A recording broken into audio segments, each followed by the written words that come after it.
Жарқ еткен жақсы сәттерінің барлығы естелік атты ескі бейнетаспаға сақталады. Ескіріп, ес білгелі менің өмірім мектеппен тығыз байланыста өтті. Мұғалім болып қызмет істеу біздің отбасымыздағы жандардың бәріне бұйырған бақыт. Осы бақыт мені де 2010 жылы Қостанай облысы Алтынсарин ауданы Больше Чураков жалпы білім беретін мектебінің қазақ тілі мен әдебиеті пәні мұғалімі қылып әкелді. Өз уақытын аямайтын, өзгенің бақытын аялайтын мұғалім болып қызмет етіп жүргеніме 12 жыл. Мен шығармашыл, идеясы өзгеден ерек, үлкеннен үйреніп, жаңалықты тез қабылдайтын жаңашыл ұстазбын. Шәкіртті жылы қабылдап, ұстаздары кеңес алмасатын, бірі кеңес беріп, бірі үлгі алатын жас буын ұстазымын.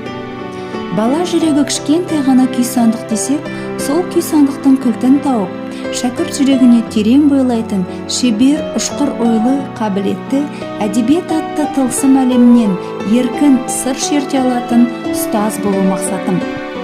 Ақ парақ бетіне жазу жазғандай, кіршіксіз таза, бала санасына мейіріммен, махаббат, адалдық үйрету менің парызым. Бойымдағы жастық жігерімді, күш қуатым мен білімімді теңізге тамған тамшыдай болса да, осы жолда сарп ету менің ұстаздық ұстанымым.